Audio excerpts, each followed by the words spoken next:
Happy birthday my fighter বয়। আজ তোর তৃতীয় জন্মদিন।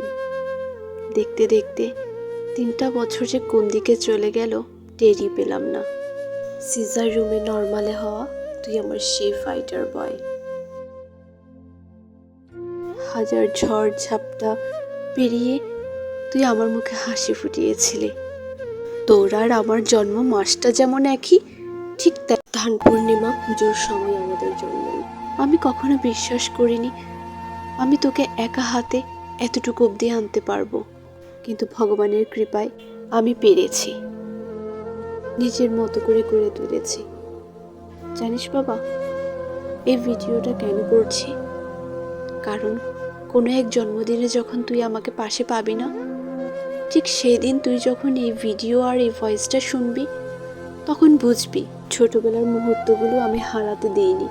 সবার চোখ রাঙানি উপেক্ষা করে আমি তোর জন্য মেমোরি তৈরি করি।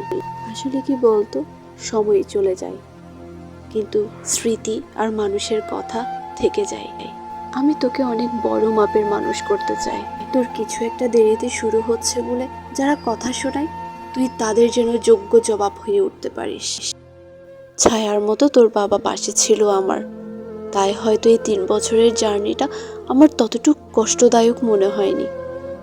যারা একা হাতে বাচ্চা মানুষ করে শুধু তারাই বুঝবে আমার এই মেসেজটা।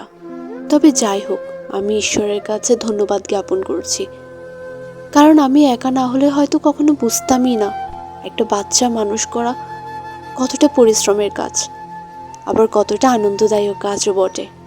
বলতে গেলে আমি তোর শৈশবটা ঠিক অনেকখানি এনজয় করেছি, ঠিক যতখানি তুই এনজয় করিস।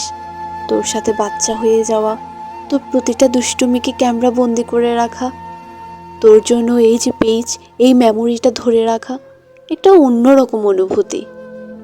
তুই যখন বড় হবি তখন তুই এইসব দেখবি আর ভাববি, না, আমার মা ইচ্ছেকৃতভাবে তার ক্যারিয়ারটা স্যাক্রিফাইস করেনি আমার জন্য, কিছু একটা তো রেখেছে।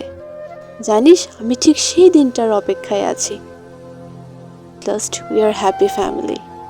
এই জন্মদিনে সবাই আমার ছানাটার জন্য অনেক আশীর্বাদ করবেন। তাকে যেন আমি আমার আদর্শে বড় করে তুলতে পারি।